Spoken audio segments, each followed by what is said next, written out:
Hey guys, it's Deepat. Welcome back to my channel. Yes, it is me. I am alive. I am doing great. I am not dead. I am actually living. I am sorry I've been AWOL for a month or something like that along those lines. But before you guys get mad, I do have an excuse. It's not the same old school blah blah excuse, even though that's the thing too. I'm actually working on something kind of for my YouTube videos to come. It's something a little bit bigger than the videos I normally make, which is why it's kind of taking so long. You guys will figure out what that is when it comes. So you're just gonna have to wait. You're just gonna have to be patient. But enough of that.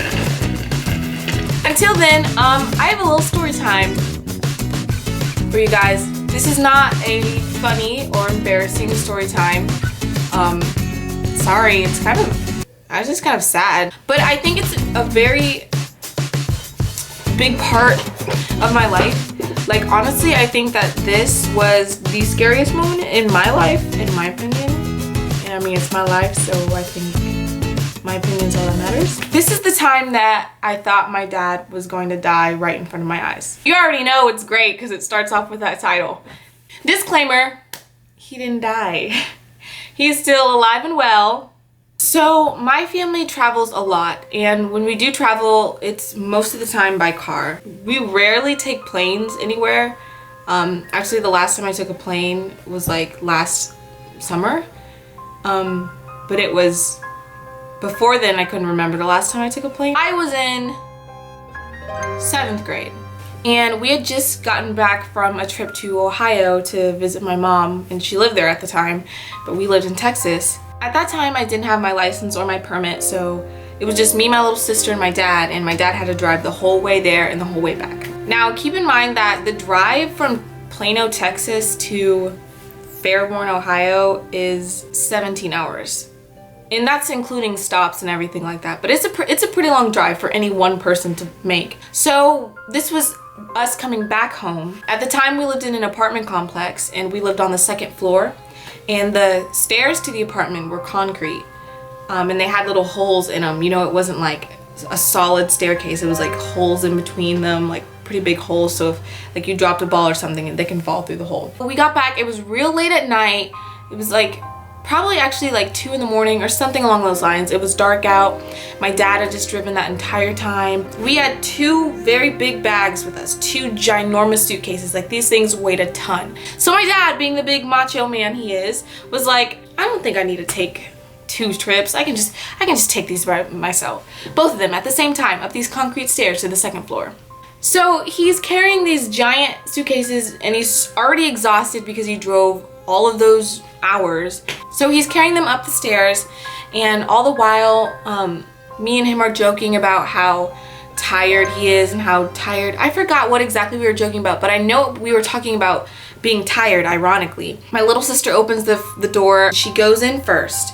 My dad's in front of me with the 2 bags, and as soon as he sets them down, he falls out. At first, I thought that he was joking around because we were talking about how tired we were, and usually my dad's one to, like, you know, do something silly. So when he started leaning over, I thought he was kidding. When he bumped into the suitcases, I thought he was joking. When he hit that concrete ground so hard that it shook, I knew it wasn't a joke no more.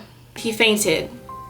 In the movies, when they tell you that fainting is like, ah, and you're so beautiful when you faint, they are lying. My dad fainted, hit the ground so super hard. I can't tell you how hard, like, oh, so hard. He hit the ground really hard. You know how I said there are concrete stairs?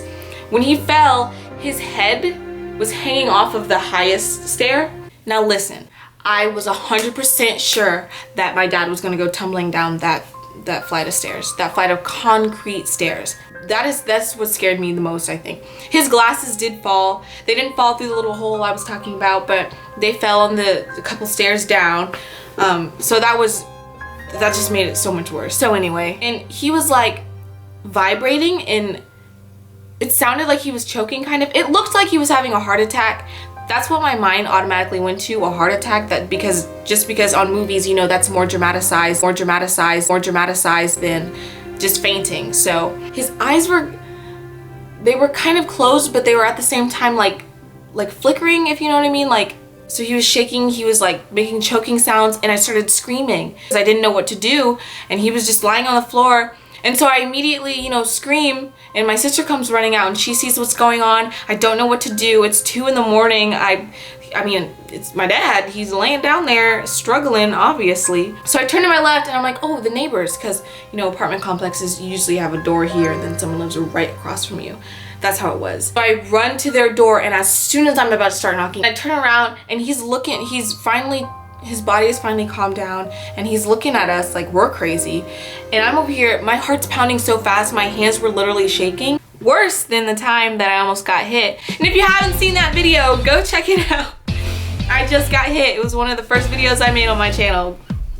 My dad is blinking now like he just woke up or something, and me and my sister like run to the ground, like we're kneeling, we're looking at him, we're panicked, asking him questions, and he's just looking at us like, he looks really confused, and I'm just screaming at him like, are you okay? Are you okay? What happened? We help him up. I literally do not let go of him. Like, I help him up, I walk him in the door, I walk him to the couch. I don't leave his side. Like, the luggage is still all in the right in front of our door, but I'm not even worrying about that. My dad's like, no, I'm fine. Go get the luggage, like I can still help. And I'm like, no, you can sit down. And actually he did end up helping. I ended up being the one sitting down because I was shaking so badly.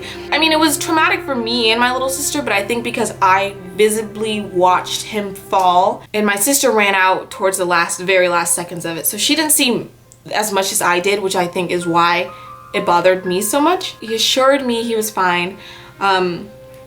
Eventually he ended up telling us that he was looking at us like that because he could have sworn he was asleep, and he thought he was in his bed, and he was confused as to why we were standing around him. But after that, I made him go to the doctor. I made him get a doctor's appointment because I was like, no, like, you're not falling out on me again. And he did. He went to the doctor and I went with him. Basically all the questions that the doctor asked him, I answered because I was there and he was, you know, unconscious. Overall, it was about 15 seconds of total fear. And I know 15 seconds doesn't sound like a lot, but I mean, think about 15 seconds counting down like on the microwave. Like, that takes a long time. It literally felt like minutes went by, like 5 minutes went by. I just wish I never saw that. That was the scariest moment of my life, right there. That concludes this video. Thank you guys for watching. Make sure to like and comment and subscribe. I'm sorry I haven't been active, and I will be. I'm working on something. It'll be really cool. I think you guys are really gonna like it. I'm really gonna like it. So thanks guys. See you later.